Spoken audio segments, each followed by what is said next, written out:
साथियों नमस्कार। स्वागत आप सभी का आपके अपने YouTube चैनल पर।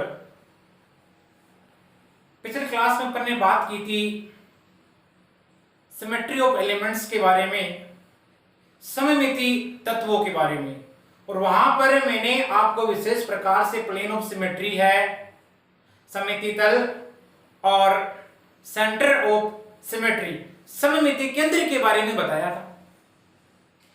वहां पर मैंने आपको इस चीज के बारे में जानकारी दी थी कि यदि आपके पास में कोई मॉलिक्यूल है और उस मॉलिक्यूल में प्लेन ऑफ सिमेट्री और सेंटर ऑफ सिमेट्री यदि प्रेजेंट है तो आपका दिया गया मॉलिक्यूल होता है ऑप्टिकल इनएक्टिव या प्रकाश अक्रिय होता है, दुर्वर्ण गुणवत्ता प्रदर्शित नहीं करेगा। और वहां पर मैंने इसको बोला था डायासिमेट्री। उसी बात को आज आगे बढ़ाते हैं अपन, और आज अपना टॉपिक रहेगा कायरलिटी और किरेल मॉलिक्यूल। तो हेडिंग लगा लीजिए आप लोग, कायरलिटी एंड किरेल मॉलिक्यूल।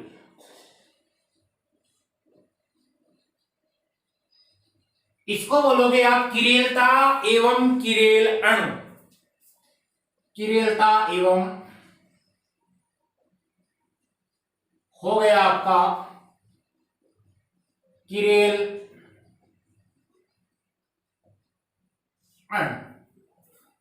देखो किरेलता और किरेल अणु है, ये तभी पाए जाएंगे किसी मॉलिक्यूल में जब उस मॉलिक्यूल में आपको डायासिमेट्री देखने को मिलेगी।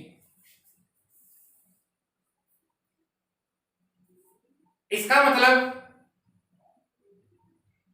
ये आपका हो गया एक प्रकार का, इनको बोला जाता है एसिमेट्रिक। मतलब अपन बात करेंगे किसी असममित अणु के बारे में यहां, या जिसको आप बोल सकते हो डायासिमेट्रिक, इसको भी आप ऐसा बोल सकते हो। अब डायासिमेट्रिक मैंने आपको पीछे वाली क्लास में बता दिया था, प्लेन ऑफ सिमेट्री है आपकी, सेंटर ऑफ सिमेट्री है उसके बारे में। अब देखो किसी यौगिक में यदि सिमेट्री एलिमेंट आपके एब्सेंट है, इसका मतलब वो मॉलिक्यूल आपका ऑप्टिकल एक्टिविटी दर्शाएगा। तो यहां लिख देता हूं मैं, यदि किसी मॉलिक्यूल में सिमेट्री एब्सेंट है, मींस मॉलिक्यूल आपका कैसा हो गया हो, एसिमेट्रिक हो गया हो। एसिमेट्रिक का मतलब हुआ असममित हो गया हो, तो असममित मॉलिक्यूल होगा वो आपका ऑप्टिकल एक्टिविटी, जिसको आप बोलोगे प्रकाशिक सक्रियता दर्शाएगा। ऑप्टिकल एक्टिविटी या प्रकाशिक सक्रियता दर्शाएगा। इसका मतलब आपका जिस यौगिक में प्रकाशिक सक्रियता होगी, या आप ऐसा बोल सकते हो कि जो असममित होगा आपका यौगिक, वो पीपीएल के तल को, प्लेन पोलराइज्ड लाइट, उसके तल को वो क्या कर देता है, घुमा सकता है। यानी पीपीएल के तल को क्या कर देता है, यह रोटेट कर देता है। अब वो पीपीएल के तल को दो प्रकार से रोटेट करता है, ये अपन ने बात की है। एक तो इस प्रकार रोटेट करता है कि उसको घड़ी की सुई की दिशा में घुमा दे। पीपीएल के तल को यदि घड़ी की सुई की दिशा में घुमा दे, मींस आपने वहां क्या बोला उसको, डेक्स्ट्रो रोटेटरी। और एक क्या होगा, घड़ी की सुई के विपरीत दिशा में घुमाने पर लीवो रोटेटरी। इतनी बातें आप सभी जानते हो।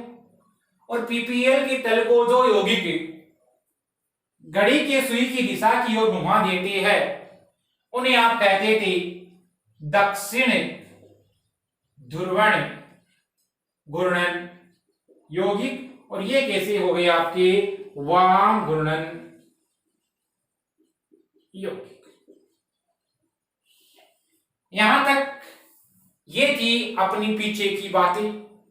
अपना टॉपिक है, आपको दिखाई दे रहा है कायरलिटी किरेल मॉलिक्यूल, उसके बारे में बात करते हैं। देखो मैंने किरेल है मॉलिक्यूल या कायरल सेंटर है उसके बारे में पहले भी बात की है। होता क्या है कायरल मॉलिक्यूल, देखते जाइए। देखो ये कार्बन, ऐसा कार्बन जिसकी चारों वैलेंसी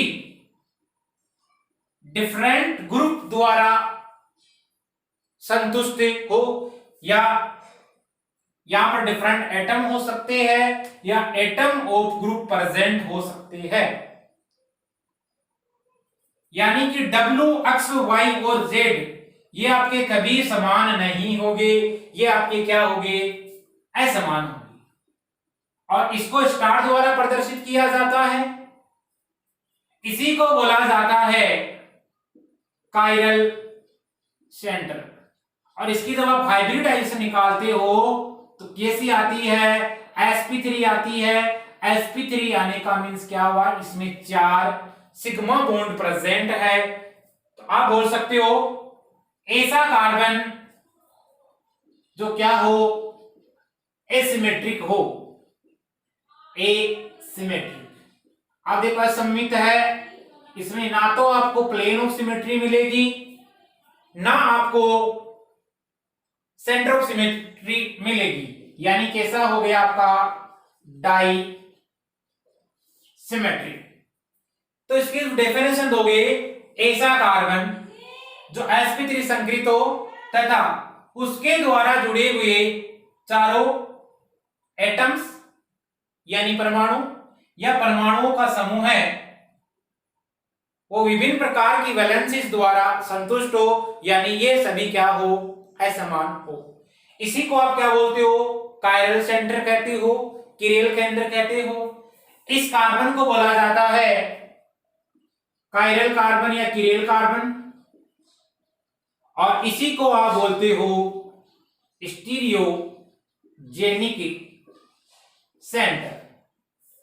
स्टीरियोजेनिक सेंटर का मतलब हुआ जहां से आपको लगे कि ऑप्टिकल एक्टिविटी शो हो सकती है, तो आप इसको बोलते हो त्रिविम केंद्र। स्टीरियोजेनिक सेंटर का मतलब क्या हुआ, त्रिविम केंद्र हो गया। यहां तक आप समझ गए मेरी बात। आगे की बात करते हैं, ऐसा यदि कोई मॉलिक्यूल आपके पास में होगा तो ये मॉलिक्यूल ऑप्टिकल एक्टिविटी दर्शाएगा, मीन्स प्रकाशिक सक्रियता बोल सकते हो आप, या आप बोल सकते हो यहां पर ऐसा मॉलिक्यूल क्या दर्शाएगा, आपकी प्रकाशिक समावेवता दर्शाता है। ये बात आपके आ गई समझ में। इसी को आप क्या बोलते हो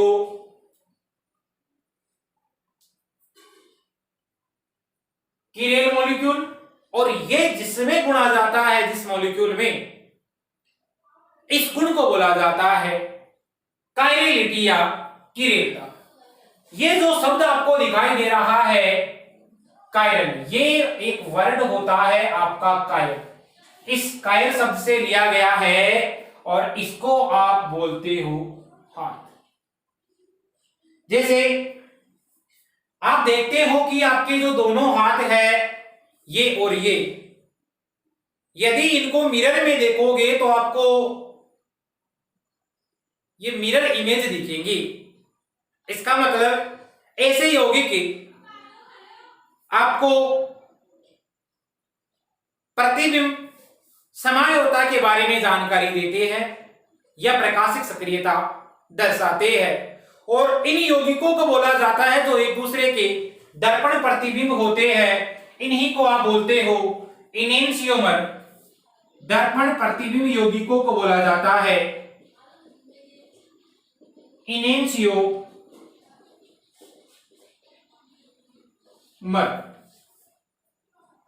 यानी एक दूसरे के ये हो गए दर्पण प्रतिबिंब समावेवी। यदि मिरर लगा देते हैं तो आपको दर्पण प्रतिबिंब वहां पर देखने को मिलेगा।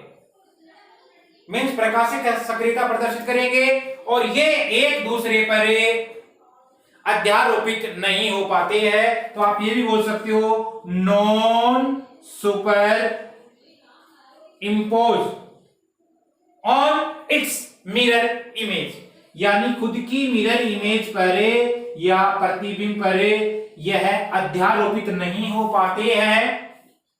मीन्स कैसे हो गए? अनअध्यारोपित, या आप बोल सकते हो अध्यारोपित। अब देखना अध्यारोपित का मीन्स क्या है, उसकी अपन बात कर लेते हैं। देखिए जैसे मैंने बोला कि आपको इस कायरवट से लिया गया है हाथ, ये हाथ दिखाई दे रहे हैं। जब आप मिरर में देखोगे इसको, आप देखो, इसका मतलब होता है अध्यारोपित होने का मतलब इस मॉलिक्यूल को, ये मॉलिक्यूल है मेरे पास में और इसी मॉलिक्यूल को मैं उठाया मैंने यहां से और इस पे ऐसे का ऐसे रख दिया। अब आप मेरे को बताओ अध्यारोपित का मतलब है ये पूरा हाथ ढक गया क्या? नहीं ढका। ऐसा ढक सकता है, लेकिन ये बताओ ये मिरर इमेज है या नहीं? ये हाथ आपको मिरर इमेज दिखाई दे रही है? नहीं दिखाई दे रही है, बिल्कुल दिखाई दे रही है। तो जब आप इसको देखोगे और अध्यारोपित करवाओगे यानी इसके ऊपर रखना है, तो अब देखिए बताओ मेरे को ये इसको ढक गया क्या पूरी तरीके से? ये नहीं ढक पाया। इसी को आप क्या बोलते हो? नॉन सुपर इम्पोज, यानी अनअध्यारोपित। चलिए इतनी बात आप समझ गए। अब यहां से अपन क्वेश्चन कर सकते हैं कि आपके पास में कुछ मॉलिक्यूल हो, मान लो ऐसे, तो आप आराम से बता सकते हो कि ये मॉलिक्यूल आपको ऑप्टिकल एक्टिविटी देगा यानी प्रकाशिक सक्रियता दर्शाएगा, या आप ये भी बोल सकते हो ये मॉलिक्यूल आपका ऑप्टिकल इनएक्टिव होगा। उनके बारे में बात करते हैं। देखिए मैं कुछ एग्जांपल करवा रहा हूं इसी से रिलेटेड। एक चीज का ध्यान रखना, मैं एक चीज लिख रहा हूं नोट लगा के, स्पेशल पॉइंट। देखो मैंने एक बात बोली, यदि मैंने एक बात ये बोली कि यदि मॉलिक्यूल में किरेल कार्बन पाया जा रहा है तो प्रकाशिक समायोता दर्शाता है, लेकिन यह बात सत्य नहीं है कभी भी। हाँ, यह बात तभी सत्य है जब मॉलिक्यूल में केवल एक किरेल कार्बन हो। यदि मॉलिक्यूल में एक किरेल कार्बन हो तो आप बोल देना बिना देखे ही कि मॉलिक्यूल आपका है, दिया गया अणु है, वो ऑप्टिकल एक्टिविटी को शो करेगा। यदि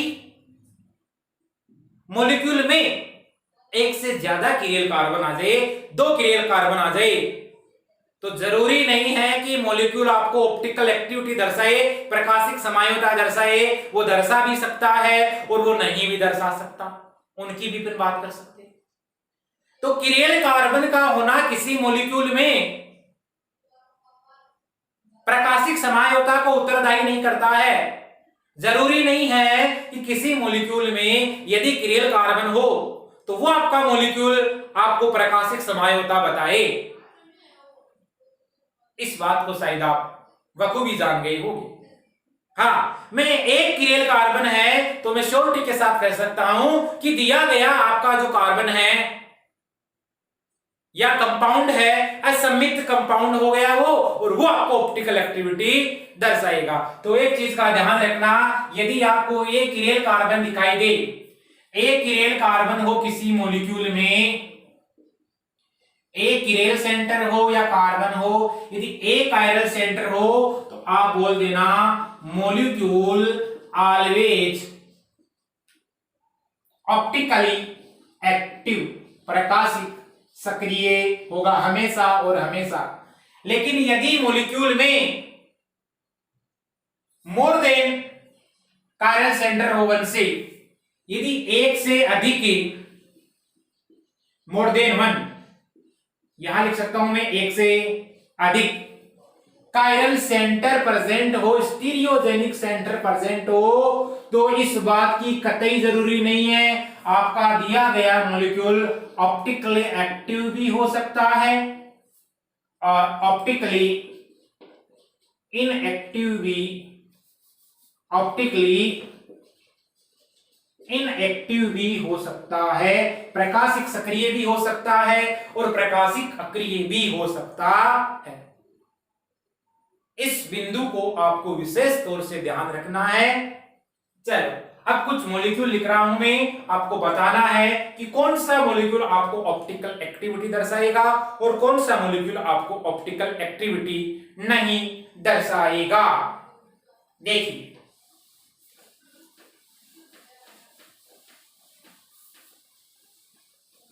बस इस बात का ध्यान रखना, दो कायरल सेंटर है तो वो दे भी सकता है और वो नहीं भी दे सकता, वहां श्योरिटी नहीं है। चलो आप मेरे को बताओ, ये CH4 है, मीन्स ये कार्बन है, यहां आपका कोई हाइड्रोजन है, यहां हाइड्रोजन है, यहां आपका हाइड्रोजन है, यहां आपका हाइड्रोजन है। अब इस हाइड्रोजन को मैं बना रहा हूं ऐसे, समझे, और इसको आप ऐसे बना सकते हो।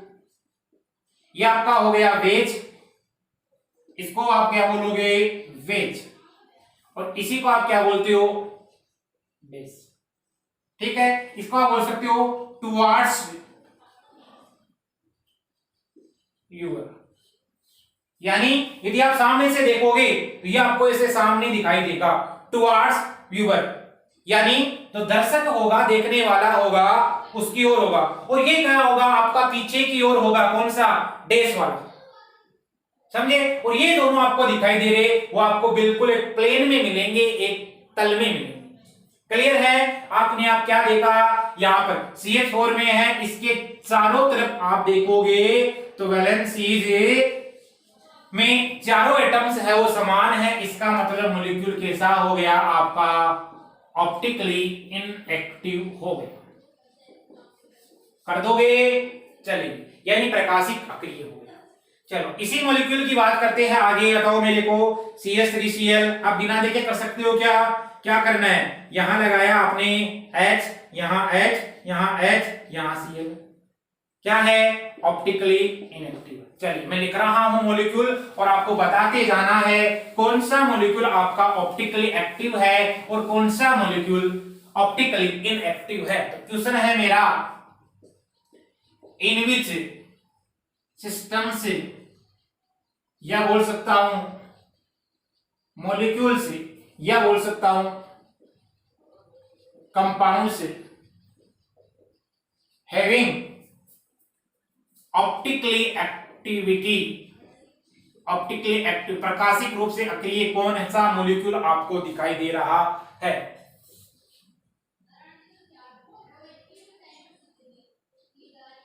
एक ये कंपाउंड दे दिया, एक CH2Cl2 दे दिया, एक आपको दे दिया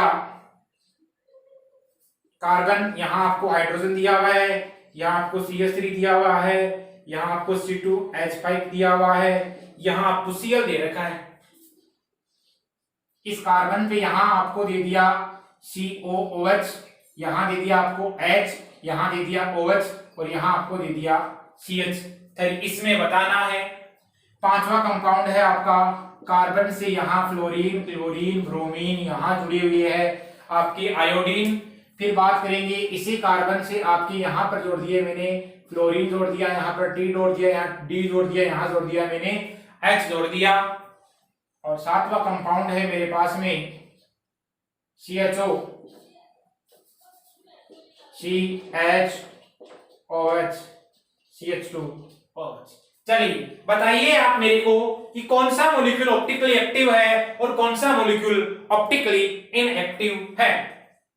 देखिए पहला मॉलिक्यूल देखोगे तो कार्बन आपका दिखाई दे रहा है, इस कार्बन से चार आपको क्या दिखाई दे रहे हैं, समान एटम्स दिखाई दे रहे, मतलब क्या हो गया, आप लिखना इनके सामने ऑप्टिकली इनएक्टिव।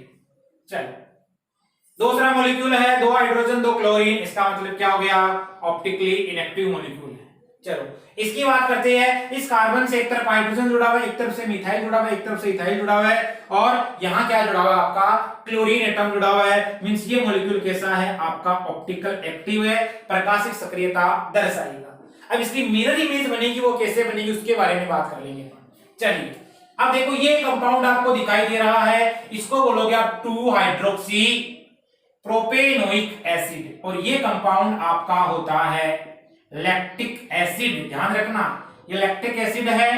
चलो इसमें देखना डिफरेंट ग्रुप जुड़े हुए हैं, मींस आपका कंपाउंड कैसा हो गया, ऑप्टिकल एक्टिविटी दर्शाएगा। चलो इस वाले की बात करते हैं, कार्बन से डिफरेंट हेलोजन जुड़े हुए हैं और चारों आपकी जो ग्रुप है वो अलग अलग है, मींस ये भी आपको क्या दर्शाएगा, ऑप्टिकल एक्टिविटी दर्शाएगा।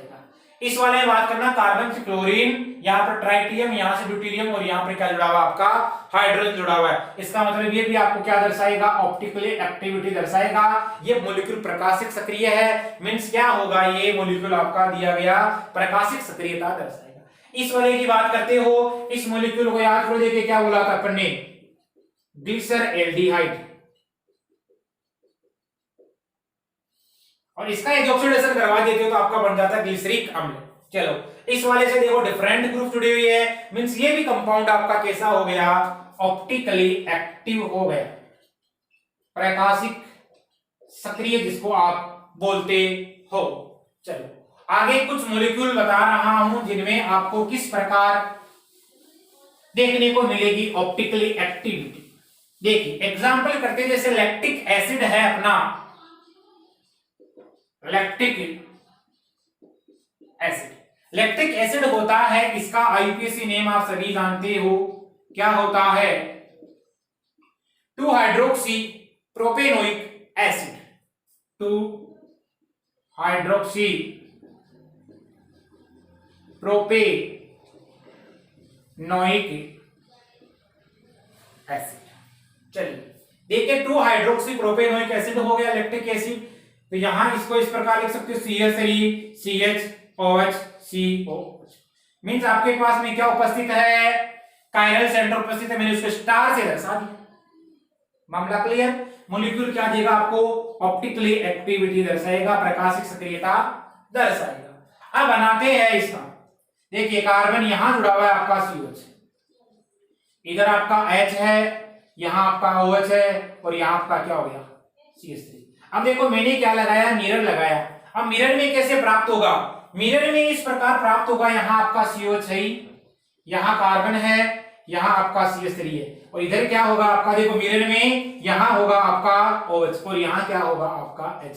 अब देखो इस मॉलिक्यूल को मैंने उठाया यहां से और इस पर रखा। अब तो यहां से हटा के यहां पर रखने पर मॉलिक्यूल में अध्यारोपण हो रहा है क्या, नहीं हो रहा है, तो ये मॉलिक्यूल अध्यारोपित नहीं हो रहा है, इस कारण आप यहां बोल दोगे नॉन सुपर इंपोज मॉलिक्यूल, यानी अपने दर्पण प्रतिबिंब पर अध्यारोपित नहीं हो रहा है, अध्यारोपित नहीं हो रहा है, मींस कैसा मॉलिक्यूल हो गया, ये आपका ऑप्टिकली एक्टिव मॉलिक्यूल हो गया। और इन्हें आप क्या बोलोगे, आपस में ये क्या होते हैं, इनेंशियोमर, यानी प्रतिबिंब समावेवी होते हैं, मींस क्या हुआ, एक दूसरे के ये आपके हो जाते हैं दर्पण प्रतिबिंब, क्या हो जाते हैं, एक दूसरे के दर्पण प्रतिबिंब हो जाते हैं। चलो एक एग्जांपल और लेते हैं, जैसे ग्लिसरएल्डिहाइड लिया मैंने, उसके बारे में बात कर लेते हैं। देखिए ग्लिसरएल्डिहाइड सभी जानते हो उसकी स्ट्रक्चर क्या होती है, यहां एल्डिहाइड होता है, ये कार्बन हो गया, यहां H, यहां OH और यहां आपका क्या होता है, कोई एल्कोहलिक ग्रुप होता है। सबसे पहले आप क्या देखोगे, इसमें एसिमेट्रिक कार्बन है, बिल्कुल देखा, यानी गिरेल कार्बन है, स्टीरियो सेंटर पाया जा रहा है, मॉलिक्यूल कैसा है आपका ऑप्टिकली एक्टिव है। मामला क्लियर है। चलिए अब क्या करोगे आप, यहां पर जैसे आपने क्या रखा, मिरर लगाया। अब मिरर लगाने पर आपने देखा क्या प्राप्त करोगे, मिरर लगाने पर कार्बन इधर H, इधर आपका OH, यहाँ क्या आएगा आपका CH2OH आएगा। क्लियर है। चलो बताओ मेरे को, इस मॉलिक्यूल को मैंने यहां से उठाया, इस पर रखा, दर्पण प्रतिबिंब पर अध्यारोपित हो रहा है क्या, नहीं हो रहा, तो ऐसे मॉलिक्यूल को क्या बोला जाता है, ऐसे मॉलिक्यूल को आप बोलोगे इनेंशियोमर। बताओ ये हो गया इनेंशियोमर, इनेंशियोमर, ये प्रतिबिंब समावेवी हो गया और आपस में ऑप्टिकल एक्टिविटी को दर्शाएगा, प्रकाशिक सक्रियता दर्शाएगा। चलिए इस मॉलिक्यूल की बात करते हैं, आपको बताना है ये मॉलिक्यूल आपको प्रकाशिक सक्रियता दर्शाएगा क्या?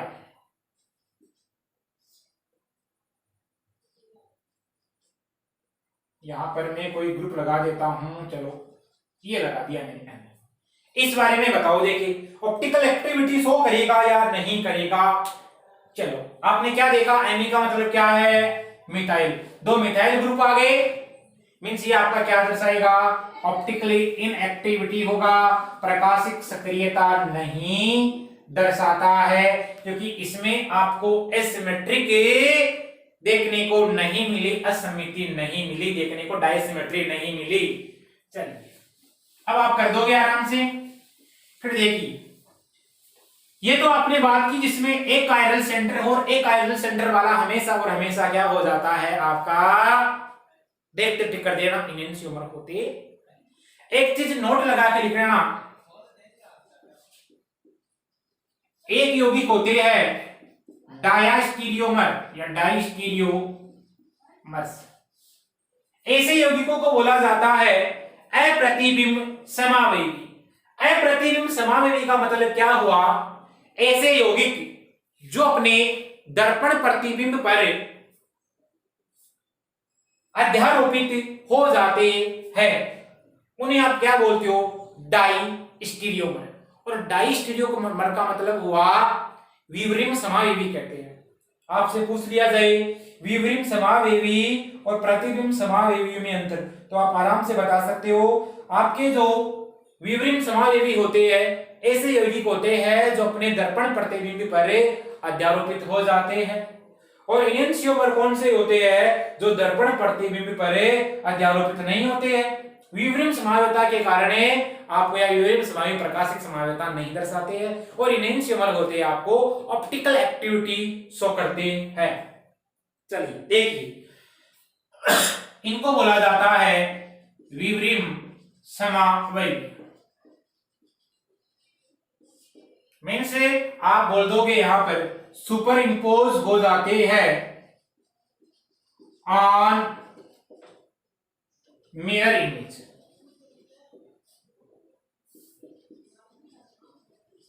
यानी मैं भी क्या करूंगा, इस मॉलिक्यूल को उठाऊंगा उस पर रखूंगा तो उसको पूरा ढक लेगा।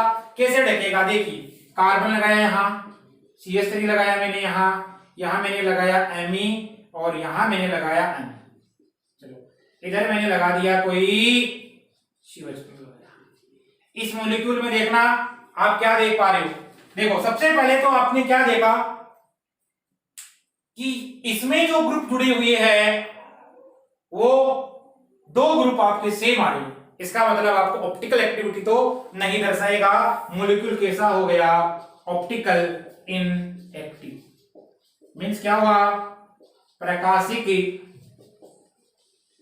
अक्रिय अणु आप बोल देते हो। चलो अब देखना इसकी मिरर इमेज यदि आप बनाना चाहो तो आप क्या होगा, Me वही होगा आपका, ये Me वही होगा, यहां आपका इस मॉलिक्यूल को आपने उठाया और यहां रखा। क्लियर है, इसको उठा के यहां रखने पर बताओ ये इसको पूरा ढक लेगा क्या, ढक लेता है। इसका मतलब ये क्या हो जाते हैं, सुपर इंपोज हो जाते हैं, अपनी मिरर इमेज पे अध्यारोपित हो जाते हैं। अध्यारोपित हो गए मींस अध्यारोपित हो जाने के कारण आप इनको बोलोगे डायास्टीरियोमर। क्या बोलोगे, डायास्टीरियोमर। अपने एग्जांपल करेंगे आगे खूब। ये आपके क्या हो गए, आपकी विवरिम समावेवी हो गई। मामला क्लियर है यहां तक। चलिए आगे की बात करते हैं अपन, और बस अब मुख्य बात आपके सामने क्या निकल गई, जो कायरेलिटी है, कायरेलिटी वो किसी मॉलिक्यूल की एक एंटायर मॉलिक्यूल होगा आपका, उसकी प्रॉपर्टीज होती है। एंटायर मॉलिक्यूल का मतलब हो गया उस मॉलिक्यूल की पूर्ण रूप से वो प्रति होती है। जो आपका पूर्ण मॉलिक्यूल होगा उसका गुणधर्म होता है, उसकी प्रॉपर्टीज होती है कायरेलिटी। और कायरेलिटी यदि आप देखोगे तो आप क्या पाओगे, मॉलिक्यूल में एसिमेट्रिक देखोगे और क्या देखोगे,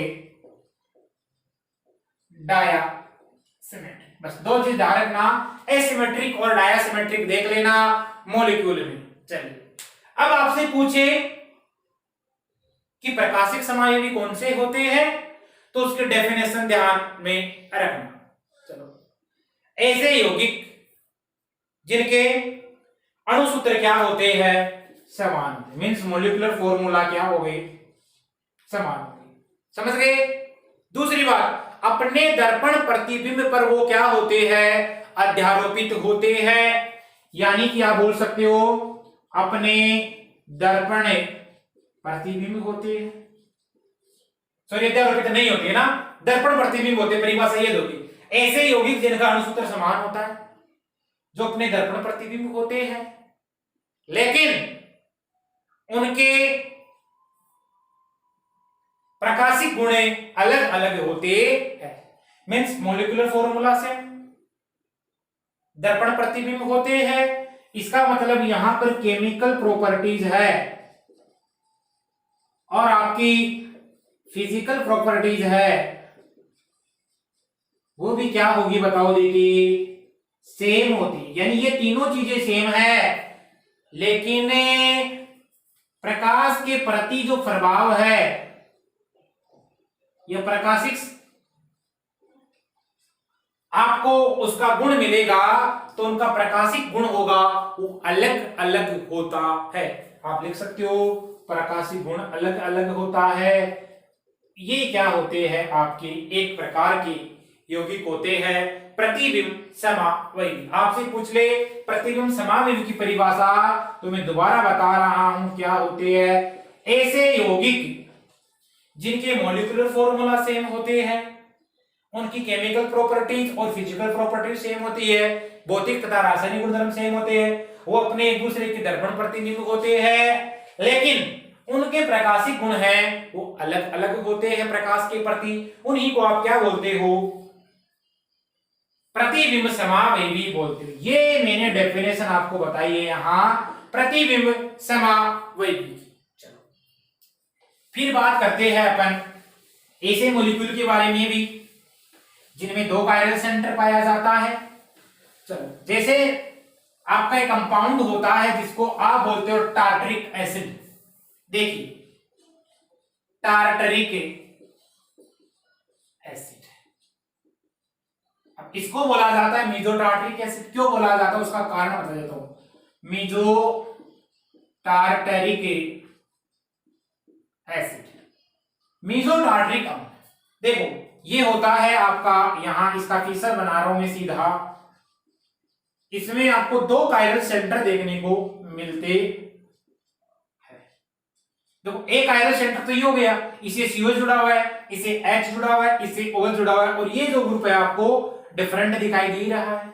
चलो एक कायरल सेंटर ये हो गया, दूसरा कायरल सेंटर ये हो गया, इसका मींस इसमें में क्या हो गया, दो कायरल सेंटर। ये आपका क्या हो गया, मीजो कंपाउंड हो गया एक प्रकार का। इसको आप क्या बोलते हो, मीजो यौगिक। अब आपसे मीजो यौगिक परिभाषा पूछा जा सकती है कि मीजो यौगिक क्या होते हैं, तो ऐसे यौगिक जिनमें दो कायरल सेंटर होते हैं। एक तो ये हो गया। चलो इसमें जब आप देखोगे तो देखना क्या नजर आया, POS means plane of symmetry आपको देखने को मिली। क्या, सममिति तल। इस मॉलिक्यूल से यदि यहां से प्लेन गुजारा आपने, तो इस मॉलिक्यूल को हाफ इक्वल में डिवाइड किया या नहीं किया, दो हाफ इक्वल में डिवाइड कर दिया, मतलब मॉलिक्यूल में क्या उपस्थित हो गई, डाइसिमेट्री हुई या नहीं हुई। चलो आपने क्या बोला, इसका मतलब मॉलिक्यूल आपका क्या हो गया, सममित मॉलिक्यूल हो गया। और सममित मॉलिक्यूल होने के कारण ये मॉलिक्यूल आपका ऑप्टिकल एक्टिविटी दर्शाएगा क्या, बताओ। देखो नहीं दर्शाएगा। तो मैंने बात बोली कि दो कायरल सेंटर है, देखो इसमें क्या होता है, इसमें एक चीज पाई जाती है, गुण धर्म पाया जाता है, जिसको आप बोलते हो इंटरनल कंपनसेशन या कंपेंशन।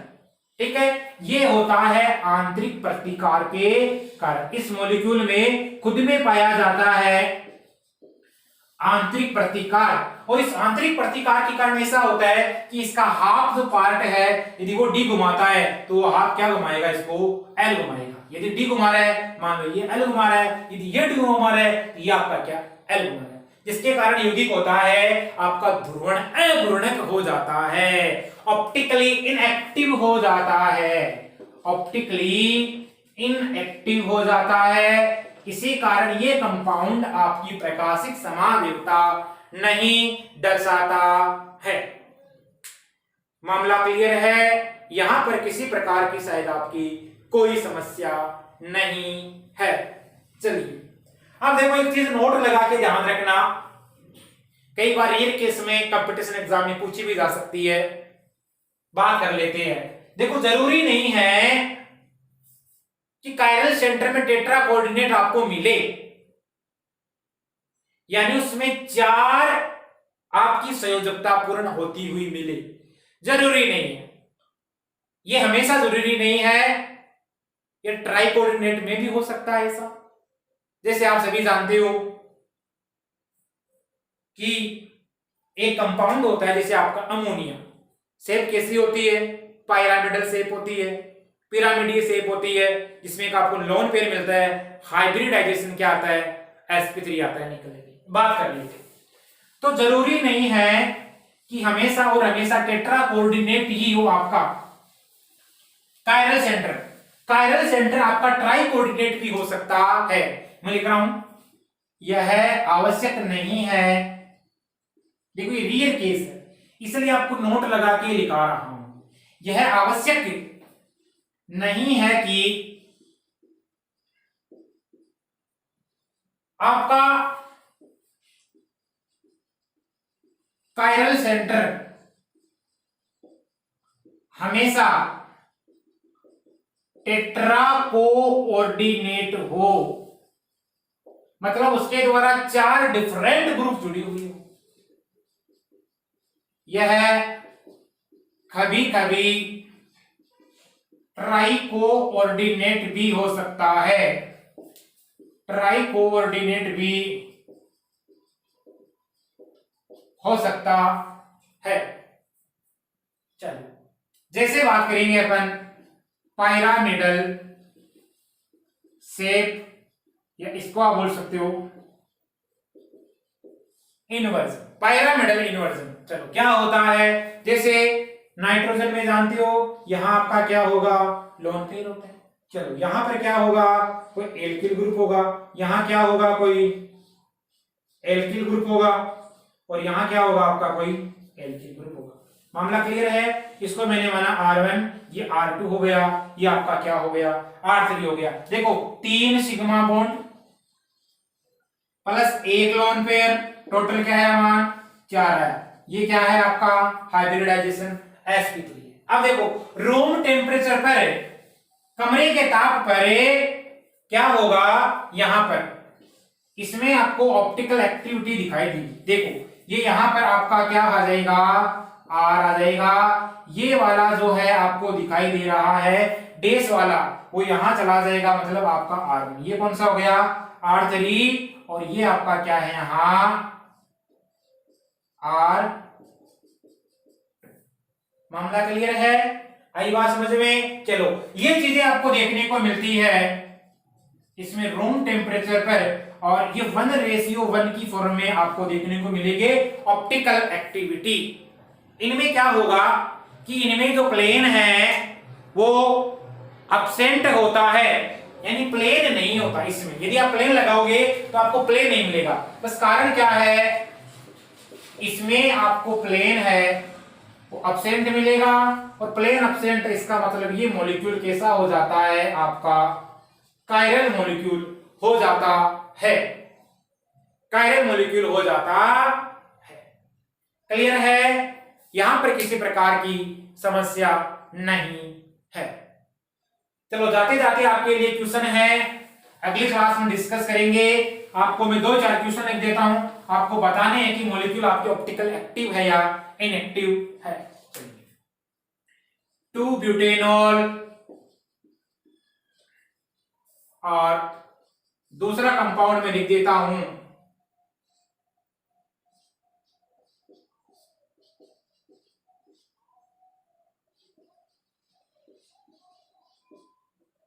तीसरा कंपाउंड लिखने जा रहा हूं।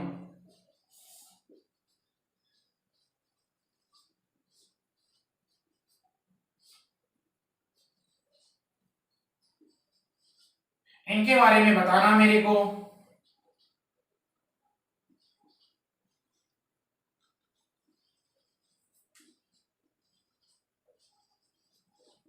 जी करना इसको, और कमेंट बॉक्स में इनके आंसर देना कि ये मॉलिक्यूल ऑप्टिकल एक्टिव है या मॉलिक्यूल इनएक्टिव है। कमेंट बॉक्स में जरूर आप आंसर दीजिए। यदि वीडियो क्लास आपको पसंद आ रही है तो अपने यार दोस्तों में इसको अधिक से अधिक शेयर करें, और यदि अभी तक आपने चैनल सब्सक्राइब नहीं किया है तो चैनल को सब्सक्राइब कीजिए। और दोस्तों अपना जो प्यार है वो चैनल पर ऐसे ही बरकरार रखिएगा। मिलते हैं अपन नेक्स्ट क्लास में एक नए टॉपिक के साथ में, इसी की सीरीज को आगे बढ़ाते हुए। थैंक्स।